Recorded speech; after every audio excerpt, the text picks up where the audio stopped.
नमस्कार साथियों, स्वागत है आपका आज की क्लास में। दोस्तों, आज हम लोग पढ़ने वाले हैं उद्देश्य प्रस्ताव के जो मुख्य बिंदु हैं, क्या क्या इसमें शामिल था। ठीक है, हम लोग भारतीय संविधान के बारे में पढ़ रहे थे, चर्चा कर रहे थे। लास्ट क्लास में भी हम लोगों ने जो समितियां बनी थी अलग अलग, उसके बारे में चर्चा की थी, किसका कौन अध्यक्ष है। तो आपको याद होगा दोस्तों, अगस्त प्रस्ताव में जो भारत के लोग थे, जो भारत के जो नेता थे, उन्होंने डिमांड की थी कि भारत का खुद का संविधान होना चाहिए। ठीक है, तो जो कैबिनेट मिशन आया था 1945 में, उसमें इस मांग को, इस डिमांड को फुलफिल कर दिया था। उन्होंने बोला था ठीक है, आप अपने अकॉर्डिंग, आप अपने देश के अकॉर्डिंग संविधान सभा का गठन करिए, अपना खुद का संविधान बनाइए। तो उसी दौरान हुआ था कि जो संविधान सभा का जो गठन हुआ था, इसमें ये भी बोला गया था कि जो संविधान सभा होगी ये दो काम करेगी। एक तो अंतरिम मंत्रिमंडल का काम करेगी कि आप अपने अकॉर्डिंग जो भी यहाँ पे रूल्स वगैरह हैं वो आप बनाइए, सरकार एक तरीके से चलाइए अंतरिम, जब तक आपका संविधान का निर्माण नहीं हो जाता।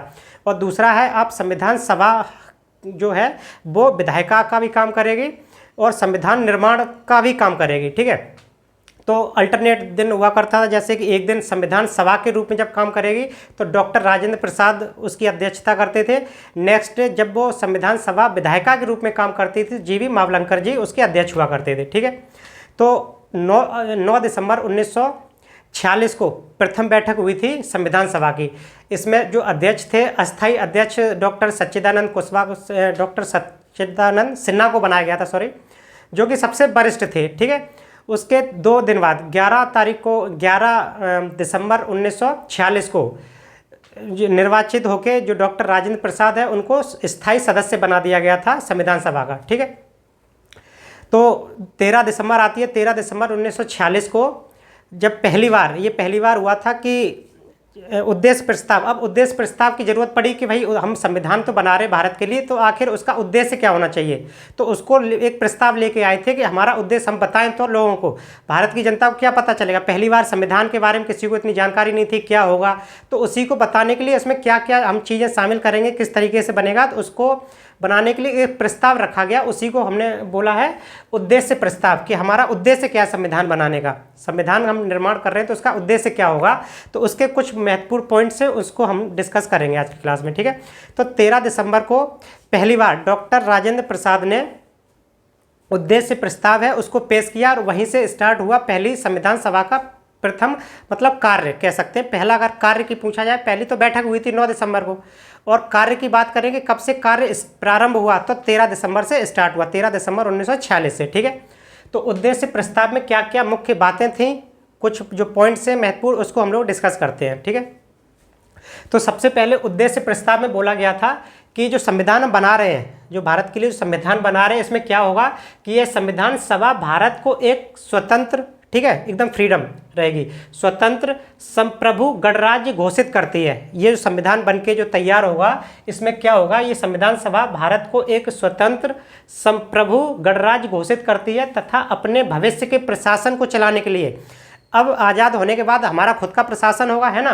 तो खुद के भविष्य के लिए, अपने भविष्य के प्रशासन को चलाने के लिए क्या होगा, एक संविधान का निर्माण करेगी। ठीक है, निर्माण करने की घोषणा करती है। ठीक है ना, इसमें ये पहला पॉइंट हो गया, है ना। दूसरा पॉइंट क्या है कि ब्रिटिश भारत में शामिल, ब्रिटिश भारत के जो क्षेत्र हो जहाँ पे ब्रिटिशर जो 11 प्रांत थे जहाँ ब्रिटिशर्स का डायरेक्ट कंट्रोल था। ठीक है, तो ब्रिटिश भारत में शामिल सभी क्षेत्र, उसमें जितने ब्रिटिश भारत में जो भी क्षेत्र शामिल थे, भारतीय राज्यों में शामिल सभी क्षेत्र, जो बाकी जो बचे हुए थे भारतीय राज्य, उसमें शामिल जो भी क्षेत्र हैं, तथा भारत के बाहर इस प्रकार के सभी क्षेत्र तथा वे अन्य क्षेत्र जो इसमें शामिल होना चाहते हैं। ठीक है, भारत के जो संघ है उसमें शामिल होना चाहते हैं, वो भारतीय संघ का हिस्सा होंगे।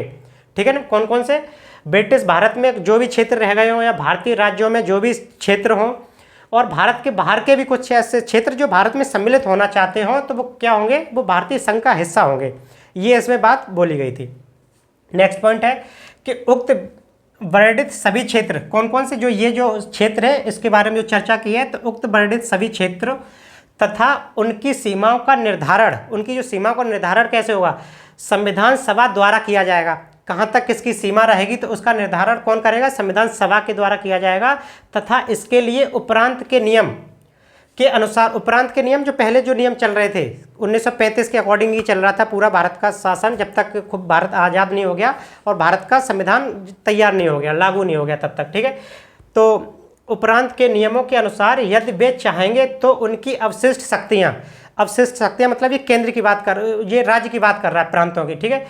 उनकी अवशिष्ट शक्तियाँ उनमें निहित रहेंगी, मतलब इस जो राज्य है, राज्य की जो भी शक्तियाँ पहले थीं वो उनमें निहित रहेंगी। ऐसा नहीं कि वो संघ के पास सारी शक्तियाँ चली जाएंगी। तो अवशिष्ट जो शक्तियाँ उनमें निहित रहेंगी तथा प्रशासन के संचालन के लिए वे सभी शक्तियाँ केवल उनको छोड़कर जो संघ में निहित हैं इन राज्यों को प्राप्त होंगी। इसमें यह भी बोला गया कि जो संघ के जो भी क्षेत्र हैं, जो संघ की जो भी इंपॉर्टेंट बातें थी उनको छोड़कर जो भी शक्तियां थीं वो राज्य को दे दी जाएंगी। ऐसा नहीं कि राज्य की शक्तियां छीनकर केंद्र में दे दी जाएंगी, ठीक है ना। तो संघ में जो जो शक्तियां निहित थी उनको छोड़कर बाकी जो शक्तियां हैं वो सारी राज्यों को दे दी जाएंगी, ठीक है। नेक्स्ट पॉइंट है संप्रभु स्वतंत्र भारत की सभी शक्तियां एवं प्राधिकार, ठीक है। जो भारत का जो संविधान का स्रोत है, संप्रभु स्वतंत्र भारत की सभी शक्तियां हैं एवं प्राधिकार इसके अभिन्न अंग, या सरकार हो या सरकार के अभिन्न अंग हो, संविधान या संविधान के अभिन्न अंग हैं, तथा सरकार के अंग सभी का स्रोत कौन होगा, वो भारत की जनता होगी, है ना। ये चीज़ आज है, क्योंकि आज भी हम लोग देखते हैं हर 5 साल बाद चुनाव होते हैं। कोई अगर किसी आप पार्टी से संतुष्ट नहीं है तो हर 5 साल बाद आप चेंज कर सकते हैं। तो जो भी चीज़ें हैं वो भारत की जनता में निहित हैं, ठीक है। नेक्स्ट पॉइंट है कि भारत के सभी लोगों के लिए, अब भारत के जो भी लोग हैं, जो भी भारत के निवासी हैं, उनके लिए भी तो कुछ बोला उन्होंने। क्या बोला भाई, क्या क्या होना चाहिए? तो उसमें क्या था कि भारत के सभी लोगों के लिए क्या होगा, न्याय होगा। जो संविधान हम बना रहे हैं इसमें क्या क्या चीज़ें होंगी, तो न्याय होगा, सामाजिक आर्थिक एवं राजनीतिक स्वतंत्रता होगी। हम लोग आज देखते भी हैं ये चीज़, न्याय देखते हैं, सबके लिए समान है। ऐसा नहीं कोई भले ही नेता हो या कोई गरीब आदमी हो या कितना भी अमीर हो, न्याय सबके लिए बराबर है, सबके लिए सेम है। तो वही इसमें बोला गया था, भारत के जो भी भारत का अगर निवासी है तो उसकी जो लिए जो न्याय है, ठीक है ना, जो सामाजिक और आर्थिक एवं राजनीतिक स्वतंत्रता होगी, ठीक है ना। राजनीतिक स्वतंत्र चुनाव लड़ सकते हैं, कोई भी अपना वो कर सकता है, तो ये इसका क्या होगा, स्वतंत्रता होगी। और क्या है, सुरक्षा दी जाएगी, अवसर की समता और समानता दो चीज़ें होती हैं। समता, अवसर की समता कह रहा है कि जो एक तो होता है जिसको आपने पूरा एक मान लो 10 नंबर है ना, 10 पे अगर किसी को आना तो बस हो गया आपका समानता, और समता है नीचे, तो समता को वो चीज़ें दी जाए जहाँ तक वो 10 पे पहुँच जाए। यहाँ पे तो समानता है, ठीक है। अब इसको समानता पे लाने के लिए समता यहाँ पे है, ठीक है, मान लो 5 पे है, तो उसको 10 पे लाने के लिए जो भी एक्स्ट्रा सुविधाएं दी जाती हैं 10 पे लाने के लिए, तो वो होता है समता, ठीक है ना। तो अवसर की समता मतलब नौकरी जो है उसमें अवसर दिए जाएंगे, बराबर के अवसर दिए जाएंगे, ठीक है ना। और जो समता मतलब जो थोड़े नीचे हैं, पिछड़े हुए हैं, तो उनको कुछ ना कुछ हम लोग देते ना, उनको आरक्षण देते हैं, तो आरक्षण दे के एक्स्ट्रा हेल्प देकर उनको वहाँ तक लेके आएंगे। तो अवसर की समता, विधि के समक्ष, है ना, जो विधि के समक्ष समता रहेगी, विचार एवं अभिव्यक्ति, विचार अपने विचार प्रकट कर सकते हैं आप, अभिव्यक्ति की स्वतंत्रता रहेगी, विश्वास, भ्रमण, आप पूरे भारत में कहीं भी घूम सकते हैं ना, भ्रमण, संगठन बनाने की, संगठन भी बना सकते हैं, बहुत सारे आप लोग देखते हैं रोज संगठन बनते हैं, तो संगठन बनाने आदि की स्वतंत्रता तथा लोक नैतिकता की स्थापना सुनिश्चित की जाएगी, ठीक है ना। तो ये इंपॉर्टेंट इसमें पॉइंट थे, वही हम लोग देखते हैं आज के ये जो उद्देश्य प्रस्ताव जो 13 दिसंबर 1946 को हुआ था, इसी में थोड़ा बहुत परिवर्तन करके जो भारत का संविधान की जो प्रस्तावना है उसी में ऐड कर दिया, वही प्रस्तावना बना दिया थोड़ा बहुत परिवर्तन करके, ठीक है। नेक्स्ट है, अब अल्पसंख्यक थे, उनके मन में भी आता भाई कि हमारे लिए क्या है, तो उन्होंने बोला इसमें कि अल्पसंख्यक हैं या पिछड़े वर्ग हैं, पिछड़ा वर्ग ओबीसी तथा जनजाति जो क्षेत्र हैं उन लोगों के लिए क्या हो गया, पर्याप्त सुरक्षा दी जाएगी, पर्याप्त सुरक्षा प्रदान की जाएगी, क्योंकि अल्पसंख्यक या पिछड़ा वर्ग है, जनजाति क्षेत्र है, इन पर कोई ध्यान नहीं देता था। तो इसमें बोला गया कि जो ये अल्पसंख्यक हैं या ओबीसी वाले हैं या जनजाति क्षेत्र के लोग हैं उनको सुरक्षा प्रदान की जाएगी, है ना। नेक्स्ट क्या है, संघ की एकता, संघ जो है सेंट्रल जो गवर्नमेंट है, तो संघ की एकता को अक्षुण्ण बनाए रखा जाएगा, ठीक है ना, तथा इसके भूक्षेत्र, समुद्र एवं वायु क्षेत्र को सभ्य देश के न्याय एवं विधि के अनुरूप सुरक्षा प्रदान की जाएगी। आज हम लोग देखते हैं कि जो समुद्र में भी हमारा क्षेत्र जो है एक निर्धारित है कि यहाँ तक हमारी जो थल सेना है वो रहेगी, ठीक है ना, वायु सेना भी बनाएगी। तो सब चीज़ है कि इसमें समुद्री है या फिर वायु है या भू क्षेत्र है, जहाँ से कि जो लैंड जो चलती है, मतलब जहाँ तक भारत का एक भूभाग है, भू क्षेत्र है, हाँ, वहाँ तक की जो सुरक्षा है उसको प्रदान की जाएगी, है ना, उसके अनुरूप कहाँ तक हमारा जो विस्तार है वहाँ तक पूरी सुरक्षा प्रदान की जाएगी। इसमें ये भी इंपॉर्टेंट था। नेक्स्ट है, इस प्राचीन भूमि को विश्व में, प्राचीन भूमि मतलब भारत की बात कर रहे हैं, भारत प्राचीन भूमि है, तो इस प्राचीन भूमि को विश्व में उसका अधिकार दिया जाएगा, दिलवाया जाएगा या एवं उचित स्थान दिलाया जाएगा तथा विश्व शांति एवं मानव कल्याण को बढ़ावा देने के लिए और उसके योगदान को सुनिश्चित किया जाएगा। ठीक है ना। ये पॉइंट और भी हैं, लेकिन जो ज़्यादातर एग्जाम में पूछे जाते हैं, जो ज़्यादा इंपॉर्टेंट पॉइंट है वो ये मैंने डिस्कस किए हैं।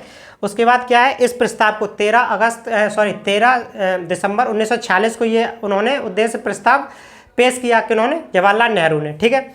और दिसंबर के बाद क्या, जनवरी, तो कितनी जनवरी, इस प्रस्ताव को 22 जनवरी 1947 को सर्वसम्मति के द्वारा जो संविधान सभा जो थी उसमें क्या कर लिया गया, उसको स्वीकार कर लिया गया। कब, 22 जनवरी 1947 को। ठीक है। इसके बाद क्या हुआ, इसके बाद अलग अलग चीज़ों जब कर लिया कि हाँ भाई अब आप बना के तैयार करेंगे, तो अब क्या होगा, इसके बाद अलग अलग समितियां बनाई गई, है ना। किस समिति का अध्यक्ष कौन होगा, वो अपने काम को देखेगा, वो जहाँ से भी उसको सोर्स मिलेगा इकट्ठा करने की कि यहाँ का हमें जो कुछ भी चीज़ है, नई चीज़ हमें किस देश से क्या लेना है, तो अलग अलग प्रारूप समिति का अध्यक्ष बना दिया गया, है ना। जो प्रांतीय संविधान सभा समिति है या फिर केंद्रीय संघ संविधान समिति है, अलग अलग रूपों का मतलब उनको समिति बना दी गई। ठीक है ना। इसी प्रस्ताव को जब पारित कर दिया गया, स्वीकार कर लिया गया, इसके बाद अलग अलग समितियां बनाने लगे। तो BN राव जो थे, BN राव ने क्या किया, संविधान का प्रारूप तैयार किया। तो उस संविधान का प्रारूप पर चर्चा करने के लिए कि भाई सही है कि नहीं है, किस तरीके से होगा, क्या क्या चेंजेस हो सकते हैं, तो उस पर जो संविधान सभा का जो प्रारूप है उस पर चर्चा करने के लिए एक संविधान सभा ने एक नई समिति बनाई जिसका नाम है प्रारूप समिति। और प्रारूप समिति में 7 मेंबर को रखा गया था, और 7 मेंबर्स में से उनमें से जो अध्यक्ष चुना गया था वो अध्यक्ष थे डॉक्टर BR अम्बेडकर। ठीक है। तो आप लोग देखते होंगे प्रश्न बहुत बार आता है कि प्रारूप समिति का अध्यक्ष कौन है, तो डॉक्टर भीमराव अम्बेडकर हैं। ठीक है। क्योंकि वो 7 लोगों की जो टीम बनाई गई थी, 7 सदस्यों की एक समिति बनाई गई थी प्रारूप समिति की, जो संविधान बन रहा है उसका प्रारूप जो बन रहा है उस पर चर्चा करने के लिए, है ना। तो उसके अध्यक्ष थे डॉक्टर BR अम्बेडकर। ठीक है ना, प्रारूप समिति के। तो उसके बाद अब मैंने अलग अलग जो समितियां हैं, जो मुख्य समितियां थी 12-13 जो समितियां थी, वो मैंने लास्ट क्लास में वीडियो डाल दी है, आप उसमें से देख लेना कि किस समिति का अध्यक्ष कौन है, किस समिति का अध्यक्ष कौन है, किसको क्या काम सौंपा गया है। ठीक है। तो आई होप ये आपको समझ में आया होगा। तो मिलते हैं नेक्स्ट वीडियो में, तब तक के लिए आप पढ़ते रहिए। मुझको